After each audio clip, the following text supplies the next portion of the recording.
নমস্কার বন্ধুরা, আমি পলাশ বিশ্বাস আর আপনারা দেখছেন পলাশ বিশ্বাস ভিডিওস। আশা করি আপনারা প্রত্যেকে ভালো আছেন আর আপনাদের বাগানের ফুল গাছগুলি, ফল গাছগুলি, সবজি গাছগুলি প্রত্যেকটা গাছ খুব খুব ভালো আছে, এটাই আশা করি। আর বন্ধুরা, আজকে থাম্বনেল টাইটেল থেকে বুঝতেই পেরে গেছেন যে কোন বিষয় নিয়ে আলোচনা করতে চলেছি। হ্যাঁ বন্ধুরা, অ্যাডেনিয়াম ফুল গাছ বা মরু গোলাপের potting mix, best potting mix আমি এই কারণে বলবো কারণ আমি অনেকভাবে ট্রাই করে দেখেছি, কিন্তু এই পটিং মিক্সচারটি কিন্তু আমার গাছগুলিকে যেমন সুন্দর গ্রোথ এনে দিয়েছে তেমনই সুন্দর কিন্তু এতে ফুল দেখা দিয়েছে। সেই জন্য বলবো বন্ধুরা যে ভিডিওটি ভীষণ ইন্টারেস্টিং হতে চলেছে, একটু স্কিপ করবেন না। স্কিপ না করে সম্পূর্ণ ভিডিওটি দেখার অনুরোধ রইল। আর অনুরোধ রইল, যারা এখনও পর্যন্ত আমার চ্যানেলটি সাবস্ক্রাইব করেননি তারা চ্যানেলটি সাবস্ক্রাইব করে পাশে থাকা বেল আইকনটি প্রেস করে অল করে দিন। আর ভালো লাগলে অবশ্যই বন্ধুদের মাঝে, বাগানপ্রেমী বন্ধুদের মাঝে শেয়ার করে দিন আর লাইক কমেন্ট করবেন। আর যদি কোনো ধরনের বুঝতে সমস্যা হয় তাহলেও কিন্তু বা অন্য কোনো কোয়ারিজ থাকলেও আপনারা কমেন্ট বক্সে করতে পারেন, আমি প্রত্যেকের কমেন্টের উত্তর দিয়ে থাকি। তো চলুন বন্ধুরা, দেখুন এতদিন ধরে হ্যাঙ্গিং অবস্থায় থাকার পরে আজকের কিন্তু গাছগুলিকে আমি নামিয়েছি এবং নামিয়ে কিছুক্ষণের জন্য রৌদ্রে রেখেছি, কিছুক্ষণ বলতে 5 থেকে 10 মিনিট। তারপরে এই দেখুন স্যাফ ফাঙ্গিসাইড, এই স্যাফ ফাঙ্গিসাইড কিন্তু অ্যাডেনিয়াম গাছের জন্য ভীষণ ভীষণ উপকারী একটি ফাঙ্গিসাইড। তো কারণ অ্যাডেনিয়ামের ছত্রাকের আক্রমণটা মানে ঘটে প্রচণ্ড পরিমাণে, তো সেই কারণে মোটামুটি 5 লিটারের মতন 5 লিটারের যে বালতি, সেই বালতিতে আমি অর্ধেক করে জল ভরে নিয়েছি। তো এবং তার মধ্যে 1 চামচের একটু বেশি পরিমাণে স্যাপ ফ্যাঙ্গিসাইড দিয়ে কিন্তু জলটিকে গুলিয়ে নিচ্ছি। তার কারণটা এইভাবে আপনারা করবেন।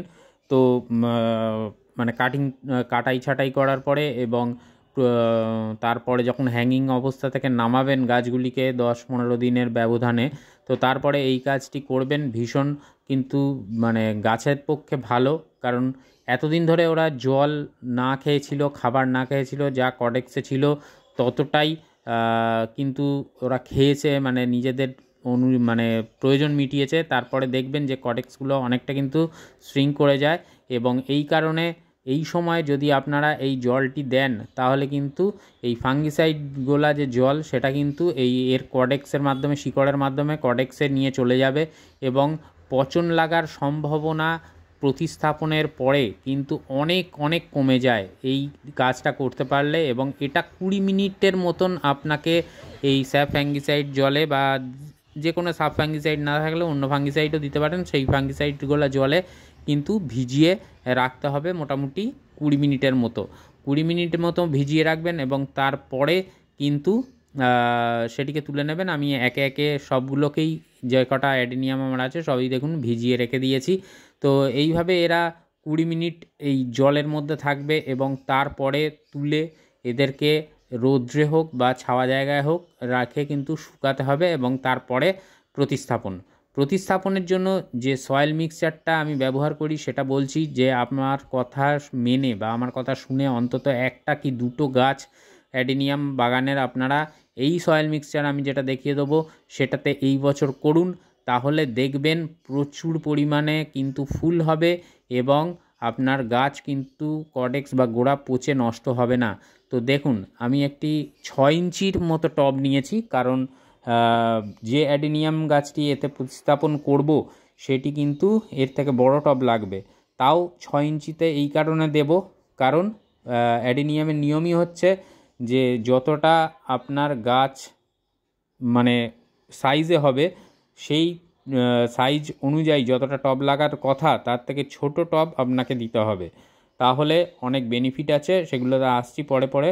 তো দেখুন এর মধ্যে আমি নিয়ে নিয়েছি বালি চালার পর যে পাথর বেরোয় সেই পাথর, আর 1 বছরের পুরানো গোবর সার, আপনারা ভার্মি কম্পোস্টও ইউজ করতে পারেন, আর হাড় গুঁড়ো নিয়েছি নিমখোল। তো এইগুলো কতটা পরিমাণে নেবেন সেটা বলে দিই। মোটামুটি একটি টবের 40% আপনাকে নিতে হবে, 40 থেকে 50% নিতে হবে আপনাকে বালি চালার পর যে পাথর বেরোয় মোটা দানা, সেই পাথর 50% নেবেন। 30% নেবেন আপনারা যে রেড স্যান্ড বা লাল বালি, এই 80%, আর 20% নেবেন আপনারা যে কোনো কম্পোস্ট। আর তার সাথে হাড় গুঁড়ো শিংকুচি 6 ইঞ্চি টবের জন্য যদি আপনারা বসান তাহলে 1 চামচ করে নিয়ে নেবেন। আর স্যাপ ফ্যাঙ্গিসাইডও 1 চামচ নিয়ে নেবেন। আর যেটা কথা বলার যে বালিটি কিন্তু ভালো করে ধুয়ে নেবেন। এই কারণে ধুয়ে নিতে বলছি, কারণ বালির মধ্যে যে লবণাক্ত ভাব থাকে সেটা কিন্তু, এবং আরও কিছু প্রাণীর যে কোনো জৈবিক দেহাবশেষের ব্যাপারও থাকতে পারে, তো অনেক কিছু জার্ম থাকে, সেগুলো কিন্তু ভালো করে ধুয়ে নেবেন 2-3 বার।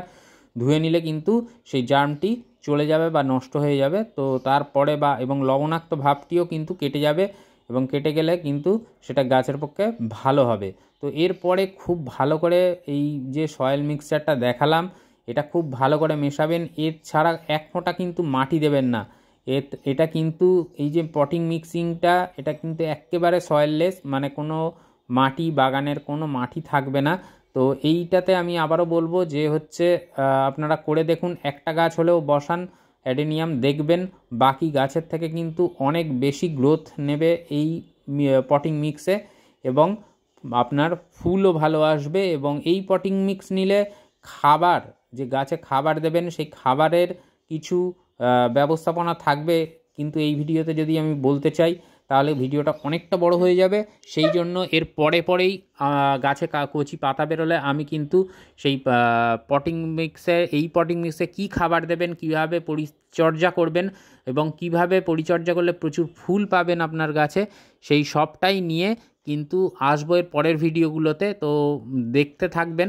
তো এইভাবে আপনারা পটিং মিক্সটার উপরে গাছটিকে বসাবেন। দেখুন গাছটি কিন্তু গত বছর যা ছিল তার থেকে, সেই জায়গার থেকে কিন্তু আমি তুলে বসাচ্ছি, কারণ কডেক্সটা ভীষণ সুন্দর লাগে এই অ্যাডেনিয়াম গাছের, এবং কডেক্স যত মোটা হবে, যত সুন্দর হবে, এবং যতটা বাইরে থাকবে ততটা কিন্তু গাছটিকেও সুন্দর লাগবে দেখতে। যেমন এর ফুলগুলোও সুন্দর, সেই রকম কিন্তু এর কডেক্সের জন্য এই গাছের একটা আলাদা মাধুর্য রয়েছে বা দৃষ্টিনান্দনিকতা রয়েছে, যেটা কিন্তু প্রত্যেককে আকর্ষিত করে। তো সেই কারণে বলবো বন্ধুরা, যে যখন গাছটি বসাবেন, গত বছর যে জায়গায় ছিল তার থেকে অন্ততপক্ষে 2 থেকে 3 ইঞ্চি তুলে বসাবেন মাটির থেকে, বা যেখানেই বসান 2 থেকে 3 ইঞ্চি তুলে বসাবেন, তাহলে গোড়াটাও যতটা মোটা হবে মাটির তলায় থাকলে 1 বছর ধরে, তো সেই মোটা অংশটা কিন্তু বাইরে দেখতে পাবেন যে কতটা সুন্দর লাগে। তো এইভাবে আপনারা কিন্তু তুলে গাছটি বসালে এই বেনিফিটটা পাবেন যে কডেক্সটা কিন্তু এতটাই মোটা লাগবে। আবার আগামী বছর কি 2 বছর পরে যখন আমি আবার পটিং করব, এর তলার শিকড়গুলো কিন্তু এর থেকেও মোটা হয়ে যাবে, সেটা আরও সুন্দর লাগবে দেখতে। তো এইভাবে যখনই পটিং করবেন, রিপটিং করবেন, তখনই কিন্তু এই রকম তুলে বসাবেন, তাহলে গাছটিকে দেখতে সুন্দর লাগবে।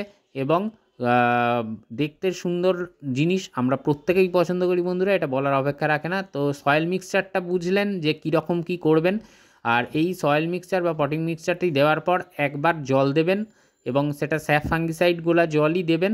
এবার দেওয়ার পরে 2 দিন অন্ততপক্ষে ছাওয়ায় রাখবেন, এবং তারপর থেকে কিন্তু ছাওয়ায় বলতে একেবারে কোনো বদ্ধ জায়গায় রাখবেন না, যেখানে আলো বাতাস খেলে এবং পর্যাপ্ত আলো পায়, সেই রকম জায়গায় 2 দিন রাখার পর এটাকে কিন্তু ডিরেক্ট সানলাইটের মধ্যে রেখে দেবেন।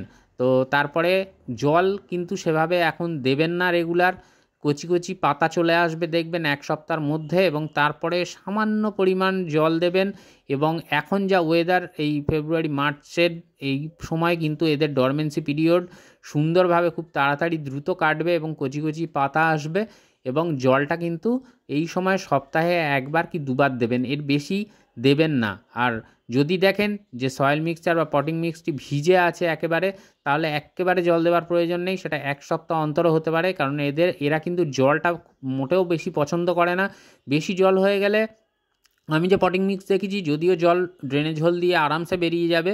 তো এটা করা আরেকটা কারণ যেটা বলি, এই পটিং মিক্সে কিন্তু বর্ষাকালে আপনারা ওপেন এরিয়ার মধ্যে রেখে দেবেন, এবং গাছের গ্রোথ দেখবেন যে কী হারে বাড়ে। কারণ বর্ষাকালে এই কারণে অনেকেই হয়তো রাখতে ভয় পান, গাছ ভিজাতে ভয় পান, যে যদি নষ্ট হয়ে যেতে যায়, ফাঙ্গাস লেগে যায়। কিন্তু এই পটিং মিক্সে থাকলে কিন্তু একেবারে ফাঙ্গাস লাগার কোনো ভয় নেই।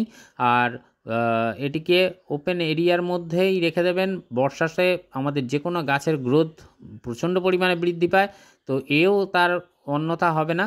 তো দেখুন আমি এই সাব ফাঙ্গিসাইডগুলা জলটি কিন্তু দিয়ে দিলাম। এই জল দেওয়ার পর যতদিন না কচি পাতা বেরোয় আমি কিন্তু আর একেবারেই জল এতে দেব না। তো বন্ধুরা, এই ছিল যে অ্যাডেনিয়াম কিভাবে রিপোর্টিং করবেন এবং বেস্ট সয়েল মিক্সচার অ্যাডেনিয়ামের। আমি বলবো যে এইভাবেই করুন সয়েল মিক্সচার, আর দেখবেন ম্যাজিক। আর যদি ভিডিওটি ভালো লাগে তাহলে একটা লাইক আর কমেন্ট করতে একেবারে ভুল করবেন না। বাগানপ্রেমী বন্ধুদের মাঝে শেয়ার করে দেবেন চ্যানেলটি। তো এই বলে আজকে এখানেই ভিডিওটি সমাপ্ত করলাম। আবার আসবো আগামী কোনো ভিডিও নিয়ে। ততক্ষণ প্রত্যেকে সুস্থ থাকুন, ভালো থাকুন, আর ভীষণ প্রচুর পরিমাণে গাছ লাগান, আর অবশ্যই দেখতে থাকুন পলাশ বিশ্বাস ভিডিও। তো নমস্কার বন্ধুরা।